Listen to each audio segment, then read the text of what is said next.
और चलिए बात कर लेते हैं उत्तराखंड की खबरों की भी। तो सौरभ गहरवार रुद्रप्रयाग के डीएम का चार्ज लेंगे, आज ही चार्ज लेंगे सौरभ गहरवार।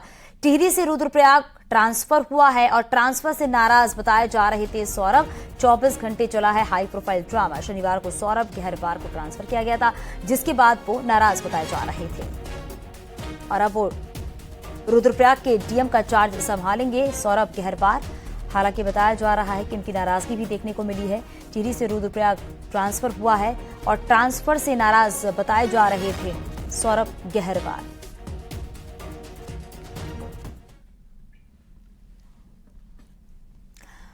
उत्तरकाशी में लगातार बारिश के चलते यमुनोत्री धाम की यात्रा पर जाने वाले यात्रियों की परेशानी बढ़ गई है। यमुनोत्री धाम पैदल मार्ग में पहाड़ी का पानी सीधे रास्ते से होकर बह रहा है, जिससे फिसलन की स्थिति बनी हुई है।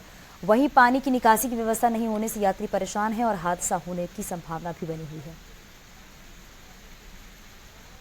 वीडियो देख रहे हैं, ये चार धाम यात्रा का जो प्रथम धाम है, इसकी मेन यमुनोत्री धाम की है। और इस वीडियो में आप देख सकते हैं कि पूरे रास्ते में पानी आ रहा है और श्रद्धालु किस तरीके से पानी में चलने को मजबूर है। कल यानी 4 जुलाई से कांवड़ मेला शुरू होगा, जिसकी पुलिस प्रशासन ने पूरी तैयारियां कर ली है। सुरक्षा के लिहाज से मेला क्षेत्र को 12 जोन और साथ ही 33 जोन और 153 सेक्टर में बांटा गया है। इसके साथ ही रूट डाइवर्ट का प्लान भी तैयार किया गया है। वहीं इस बार मेले में बताया जा रहा है कि 5 करोड़ कांवड़ियों के आने की उम्मीद है। साथ ये भी कहा जा रहा है कि भीड़ को देखते हुए प्रशासन ने व्यवस्था की है। इसके साथ ही प्रशासन ने भी श्रद्धालुओं की सुविधा के लिए बिजली, पानी, सड़क और टॉयलेट की पूरी व्यवस्था की है।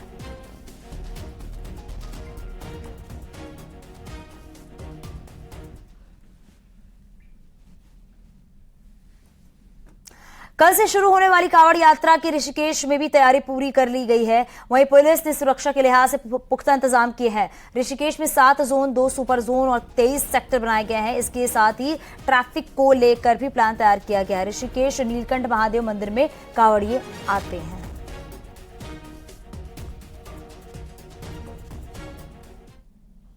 झूला और पशु लोक विराज जो एरिया है, वहाँ पे हमने बृहद स्तर से जो है अपना डिप्लॉयमेंट किया है।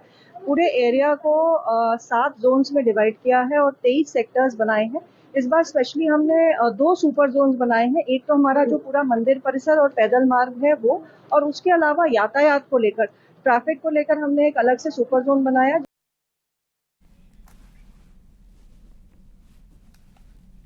देहरादून में बन रहे सैन्यधाम में आज अमर ज्योति, जवान ज्योति स्थापित की जाएगी और इसके लिए तैयारियां पूरी कर ली गई हैं। शहीदों के आंगन की मिट्टी के बाद अब प्रदेश की पवित्र नदियों का जल भी सैन्यधाम के निर्माण के लिए देहरादून पहुंच गया है। और वहीं गुनियाल गांव में आज भव्य कार्यक्रम होगा। कार्यक्रम में राज्यपाल गुरमीत सिंह, सीडीएस अनिल चौहान के साथ तमाम नेता मौजूद रहेंगे।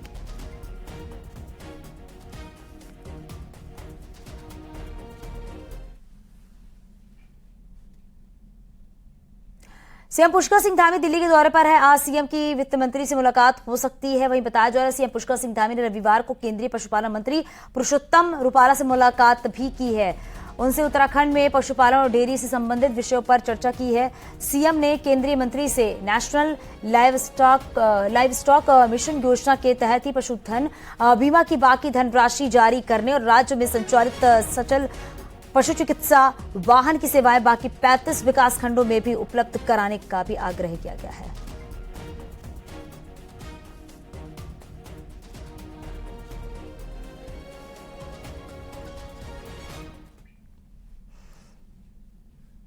उत्तरकाशी में मस्ताड़ी गांव के ग्रामीण बरसात के सीजन में दहशत में है। गांव के कई भवनों में दरारें लगातार बढ़ती जा रही हैं। वहीं बरसात होते ही घरों के अंदर से पानी आ रहा है। ये तस्वीरें उत्तरकाशी बाड़ागड्डी क्षेत्र के मस्ताड़ी गांव की है, जहां तेज बारिश होते ही घरों से पानी निकलने लगा। वहीं घरों से पानी निकलने से लोग दहशत में हैं। इसके साथ ही कई मकानों में बड़ी दरारें भी चौड़ी होने लगी हैं। गांव के लोगों का कहना है कि साल 1991 के भूकंप के बाद गांव में भूधसाव की स्थिति बन गई थी, जिसके बाद भूगर्भीय सर्वे भी हुआ, लेकिन विस्थापन नहीं किया गया। हमें रात सोना, हमारे छोटे छोटे बच्चे इस बरसात में जो है हमें खड़ा रहना पड़ता है। अब देखा आपने हमारे रसोई में जो है अभी तक खाना नहीं बना, क्योंकि पानी से तालाब हो रखा है। गाय जो है वहाँ आवाज दे रही है और बच्चे और परिवार जो सारा खड़ा है बरामदे पे। सरकार को ये सोचना चाहिए कि किसी सुरक्षित स्थान पे या इनको जो भी हो देखा जाए क्या समस्या है, वास्तविक है कि नहीं है, क्या है, ये जरूर देखना चाहिए। मस्ताड़ी गांव के कई घरों की जमीन से पानी निकलने के बाद लोग परेशान हैं और डरे हुए हैं। वहीं प्रशासन की टीम भी मौके पर पहुंची और हालात का जायजा लिया। बारिश अधिकतर थी पहले, अब बारिश कम है, पानी की मात्रा भी कम हो गई है। जो बारिश था और पानी नीचे से जो घरों से और जहाँ पे इनके पशु रखे हुए हैं वहाँ से पानी की मात्रा आ रही है, पर वो मुझे लग रहा है कि दीवार से पानी आ रहा है वो, पर इसकी जो भूवैज्ञानिक जो रिपोर्ट देंगे वही सर्वोपरि है। मस्ताड़ी गांव में हालात काफी खराब हैं। ऐसे में जल्द ही कोई ठोस कदम उठाने की जरूरत है। न्यूज़ 18 के लिए उत्तरकाशी से बलबीर परमार की रिपोर्ट।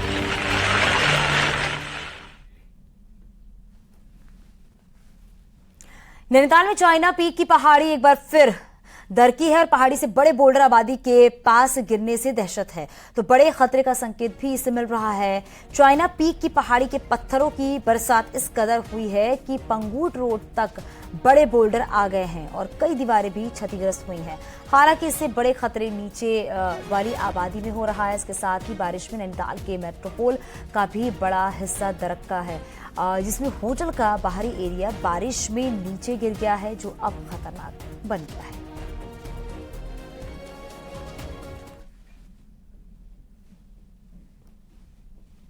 नेशनल हाईवे 309 पर रामनगर के पास दो बड़े बरसाती नाले हैं, जिसमें कई लोग अपनी जान गंवा चुके हैं। ऐसे में इन बरसाती नालों में बन रहे पुल अभी नहीं बन सके हैं, जिससे लोगों को फिर परेशानी का सामना करना पड़ रहा है।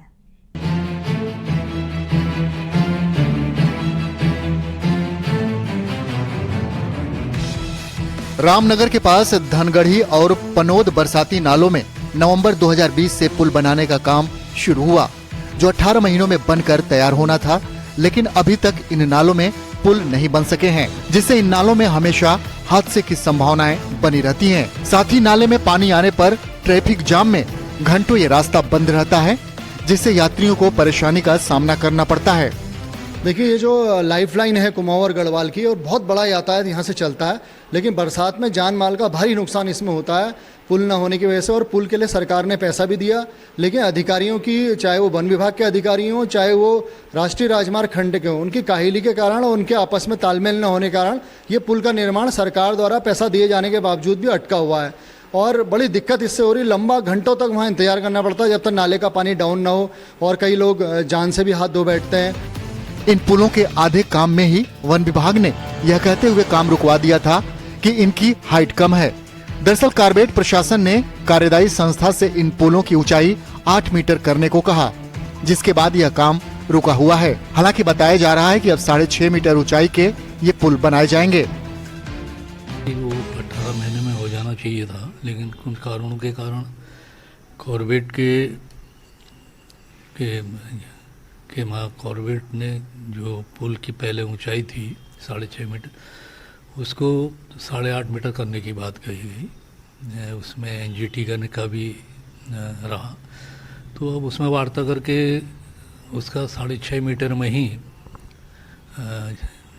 जो 6.5 मीटर अब तय हुआ है। इन पुलों के बनने में अभी और समय लगेगा, क्योंकि एनएच अथॉरिटी अब नई पीडीआर बना रही है। ऐसे में जनता को कम से कम बरसात तो इन्हीं नालों पर अपनी जान जोखिम में डालकर सफर करना होगा। न्यूज़ 18 के लिए रामनगर से गोविंद पाटनी की रिपोर्ट।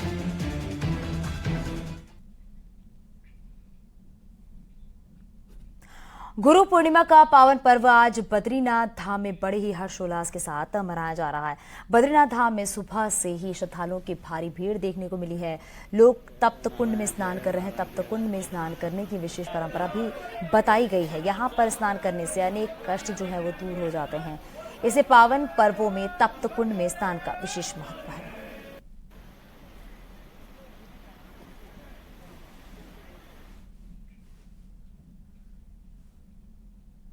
रामनगर की कोसी नदी में कल एक युवक डूब गया था। वहीं युवक के शव को बरामद कर लिया गया है। प्रशासन की टीम ने बीते रोज सर्च ऑपरेशन चलाया था, लेकिन उन्हें कामयाबी नहीं मिली, जिसके बाद सुबह फिर से अभियान चलाया गया और कोसी बैराज से शव को बरामद कर लिया गया है। युवक अपने दोस्तों के साथ नदी में नहाने गया था, जहां डूबकर उसकी मौत हो गई। बरामद नहीं हो पाई। अभी सुबह के टाइम बॉडी बरामद हुई है, तो अभी उसको यहाँ लाया गया है, ECG वगैरह निकाल के उसके मृत घोषित कर दिया गया है। और बॉडी मेरे ख्याल से कोसी बैराज के में अटकी हुई मिली। चंपावत की सूखी ढांग से खबर है। यहाँ के धुरा गांव की महिला चंद्रावती देवी पर गुलदार ने हमला किया है और महिला को मौत के घाट उतार दिया है। गुलदार महिला को खींचकर जंगल में लेकर गया। बाद में वन विभाग की टीम ने महिला का शव बरामद किया है। चंद्रावती देवी गांव की ही 2 अन्य महिलाओं के साथ जंगल में चारा लेने गई थी और इसी बीच गुलदार ने हमला कर दिया। अब घटना को लेकर लोगों में काफी गुस्सा है, क्योंकि लंबे समय से ग्रामीण गुलदार को पकड़ने की मांग कर रहे हैं, लेकिन कोई सुनवाई नहीं हुई।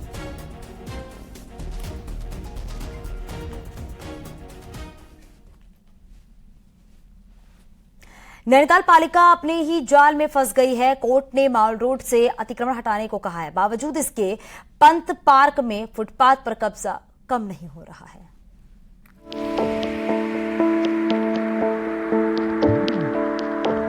नैनीताल पालिका इस समय माल रोड को अतिक्रमण मुक्त करने में जुटी है, जिससे पर्यटकों को आसानी हो, इसके लिए फुटपाथ तैयार करने पर काम हो रहा है। और तो और नैनीताल के पंत मार्ग में फुटपाथ पर कब्जा बढ़ गया है।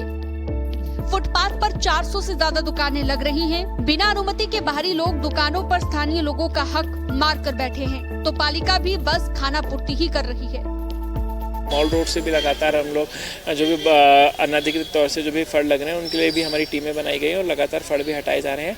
और वेंडिंग जोन का चिन्हीकरण टाउन वेंडिंग कमेटी के माध्यम से किया जा रहा है। हमने कुछ उसमें प्रस्ताव दिए हैं, कुछ ऑब्जेक्शंस आए हैं उसमें कुछ समितियों के, उन पर बातचीत करने के लिए जल्दी ही टाउन वेंडिंग कमेटी की दोबारा से बैठक बुलाई जाएगी और पूरा प्रयास किया जाएगा कि जल्दी से जल्दी टाउन वेंडिंग कमेटी इस पर डिसीजन लेके और वहाँ पे काम स्टार्ट कर दिया जाए। नैनीताल हाईकोर्ट ने पंत पार्क से गुरुद्वारा तक फुटपाथ पर 121 दुकानों की शर्तों के साथ अनुमति उन्हें दी थी, लेकिन इससे कहीं गुना ज्यादा दुकानें सज रही हैं। हालांकि खुद पालिका ने इन्हें दुकानें दी हैं, लेकिन इन लोगों ने कई बार दुकानें ली, फिर बेची और फिर खरीदकर यहीं पर काम शुरू कर दिया। वहीं कोर्ट के आदेश के बाद भी वेंडर जोन का निर्धारण सालों से नहीं हो पाया है। अतिक्रमण केवल आज से नहीं है, फुटपाथ पर बहुत लंबे समय से अतिक्रमण रहा है और पूर्व में भी नगर पालिका ने अतिक्रमणकारियों को फुटपाथ से दूसरी जगह, पीछे आप भूटिया मार्केट के जो पीछे नगर पालिका मार्केट है, ऐसी मार्केटें बनाकर बसाया है।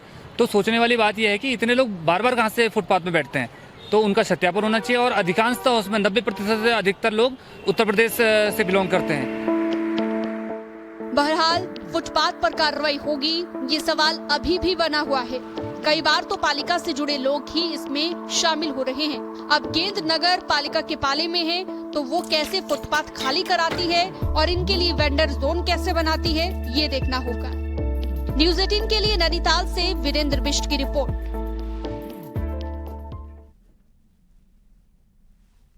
पिथौरागढ़ देहरादून के बीच हवाई सेवा शुरू करने की कवायद फिर से तेज हो रही है, लेकिन पिथौरागढ़ से दिल्ली यानी कि हिंडन एयरपोर्ट की उड़ान अब पर भी ग्रहण बताया जा रहा है। फ्लाई विंग एयरलाइंस को देहरादून रूट पर हवाई सेवा शुरू करने का जिम्मा सौंपा गया है। अब फ्लाई बिग एयरलाइंस का 19 seater plane Jolly Grant airport पहुंच गया है, लेकिन अभी भी हवाई सेवा शुरू करने से पहले कुछ और औपचारिकताओं को पूरा किया जाना है, जिसके बाद पिथौरागढ़ और देहरादून के बीच हवाई सेवा शुरू होने की उम्मीद है। लेकिन पिथौरागढ़ के लोगों की ज्यादा बड़ी मांग दिल्ली के लिए एयर कनेक्टिविटी की है और इसके लिए गाजियाबाद के हिंडन एयरपोर्ट के लिए हवाई सेवा शुरू होनी थी, मगर पिथौरागढ़ और हिंडन के बीच हवाई सेवा शुरू नहीं होने से लोगों में खासी नाराजगी भी है।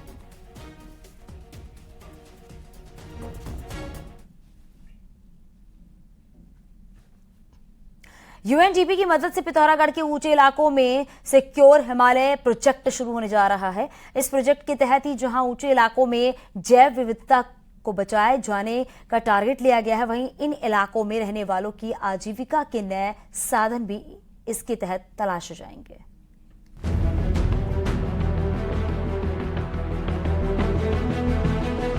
पिथौरागढ़ के ऊंचे इलाकों में रोड पहुंचने के बाद इंसानी दखल से पर्यावरण प्रभावित हो रहा है।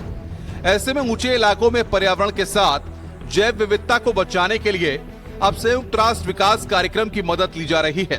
यूएनडीपी के तहत दारमा घाटी के 6 गांवों का चयन किया गया है।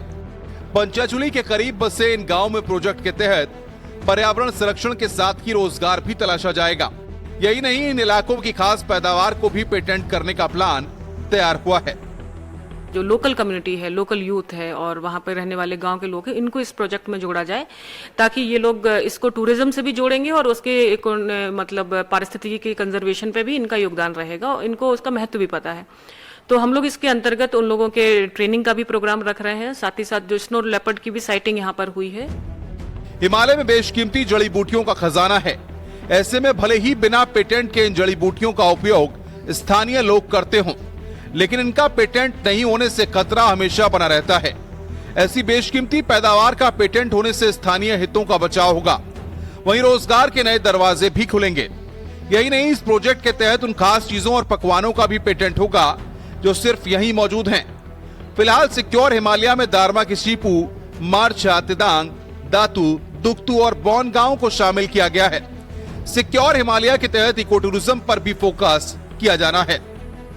दारमा ब्यास वैली के 6 गांव हैं जो कि हम लोगों ने सिक्योर हिमालय प्रोजेक्ट के अंतर्गत लिए हैं। वहाँ पर जो हमारा पंचाचुली बेस है उसको हाई कंजर्वेशन वैल्यू का जो एरिया है उसको आइडेंटिफाई किया गया है और as a biodiversity heritage site के रूप में उसको आइडेंटिफाई कर रहे हैं। इस प्रोजेक्ट का खास मकसद स्नो लेपर्ड को बचाना भी है।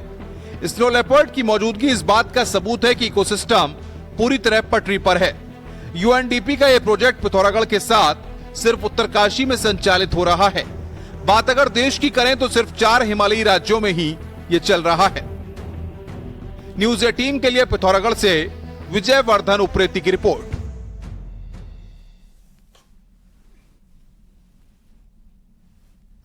पिथौरागढ़ में खस्ता हाल रोड का एक वीडियो सोशल मीडिया पर जमकर वायरल हो रहा है। दरअसल नाशनी, बास, बगड़ और साथ ही जगह जगह बड़े गड्ढे बने हुए हैं, जिस कारण लोगों को खासी दिक्कतें हो रही हैं और बरसात में इन गड्ढों में पानी जमा हो रहा है। और ऐसे में नाराज लोगों ने पानी से भरे गड्ढे में धान के पौधे लगाकर अपने गुस्से का प्रदर्शन किया है। लोगों का कहना है कि कई बार रोड को सुधारने की मांग की जा चुकी है, लेकिन कोई सुनवाई नहीं होती है।